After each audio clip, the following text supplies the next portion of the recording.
রাহুলকে নিয়ে আবেগে ভাসছেন প্রিয়াঙ্কা। এবার শুনুন বিস্তারিত।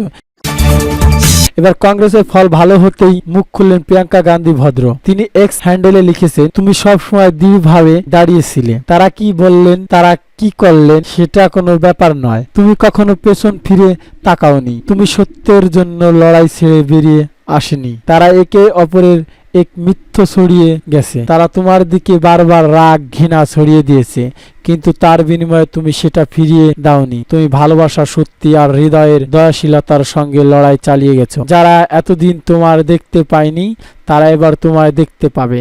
কিন্তু আমরা কয়েকজন জানি তুমি সবার থেকে সাহসী। রাহুল গান্ধী, আমি তোমার বোন হিসেবে গর্বিত।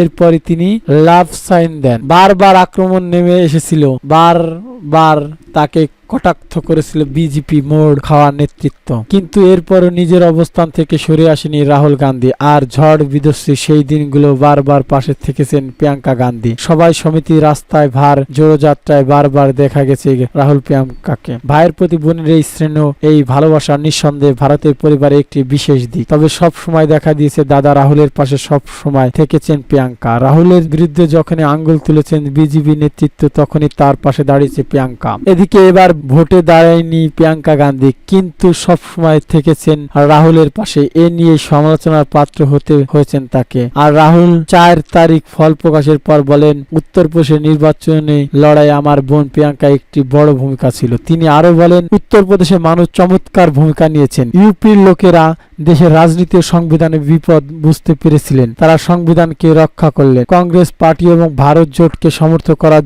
জন্য তাদের ধন্যবাদ জানায়। এদিকে নিজের জয় ও কংগ্রেসের ভালো ফল হওয়ার পর রাহুল সাংবাদিকদের মুখোমুখি হয়ে বলেছিলেন, এই নির্বাচন ছিল সংবিধান বাঁচানোর লড়াই। তারা আমাদের ব্যাংক অ্যাকাউন্ট বাতিল করেছিল, একজন মুখ্যমন্ত্রী জেলে ভরেছিল, বিরোধী দলগুলো নানাভাবে আক্রমণ করেছিল বিজেপি সরকার। তখন আমার মনে হয়েছিল ভারতীয়রা সংবিধানের জন্য একসঙ্গে লড়াই করবে। আজ এটি সত্যি প্রমাণিত হলো।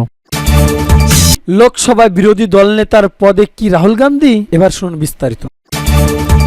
বিজেপি বিরোধী নিয়ে ইন্ডিয়া জোট গঠন করেও ভারতের সরকার গঠন করতে পারছেন না কংগ্রেস।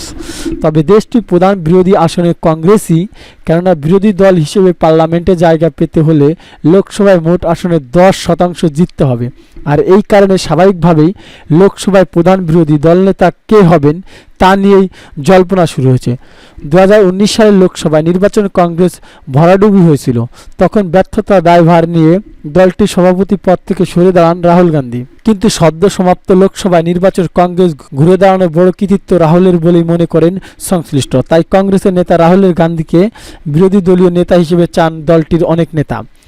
তাছাড়া কংগ্রেসের নেতৃত্বাধীন ইন্ডিয়া জোটের গুরুত্বপূর্ণ শরিক উদ্ধব ঠাকুরের দল শিবসেনা ও বিরোধী দলীয় নেতা হিসেবে রাহুলকে চাইছে।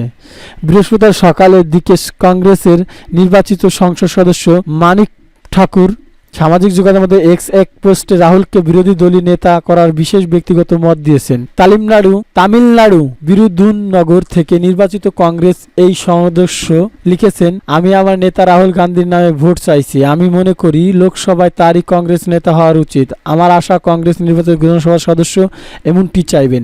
কংগ্রেস রাজ্যসভায় সদস্য বিবেক টাংখাও একই ধরনের মনোভাব ব্যক্ত করেছেন। বলেন, রাহুল প্রচারণার সামনে থেকে নেতৃত্ব দিয়েছেন। তিনি ছিলেন আমাদের নির্বাচনী প্রচারণের মুখ। জনসভার সংসদীয় পার্টির নেতৃত্ব গ্রহণের জন্য তিনি দায়বদ্ধ।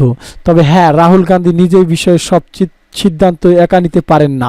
সুতরাং সিদ্ধান্ত নিতে হবে দলীয় নেতা ও সংসদ সদস্যদের। আমার আশা একটি সর্বসম্মত সিদ্ধান্ত হবে। কংগ্রেসের আরেক নেতা কার্তি চিদাম্বর বলেন, আমি মনে করি যে বিরোধী দলীয় নেতার পদটি কংগ্রেস পাবে। এই বিষয়ে আমার ব্যক্তিগত মত। কংগ্রেসের তরফে রাহুল গান্ধী নিজেই অবশ্যই বিরোধী দলীয় নেতার পদটি গ্রহণ করবেন। শুধু কংগ্রেস নেতারাই নন, বরং ইন্ডিয়া জোটের গুরুত্বপূর্ণ শরিক শিবসেনা সংসদ সদস্য সঞ্জয় রাউত ও রাহুলকে লোকসভায় বিরোধী দলীয় নেতা হিসেবে চান।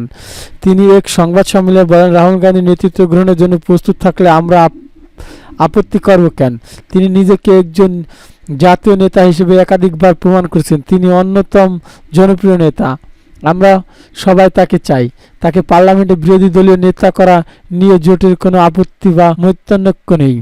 এর আগে 2014-19 সালে নির্বাচনে লোকসভায় কোনো বিরোধী দলের নেতা ছিলেন না। ওই সময় কংগ্রেসের বৃহত্তম বিরোধী দল হিসেবে বিরোধী দলের নেতা হওয়ার মতো আসন পাননি তারা।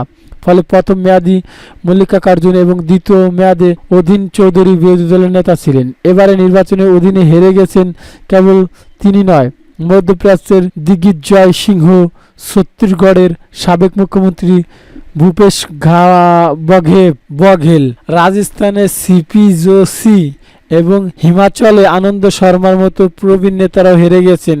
ফলে রাহুল গান্ধী রাজি না হলেও কংগ্রেসের জোট ইন্ডিয়া নেতা কে হবেন তা নিয়ে প্রশ্ন থেকেই যাচ্ছে।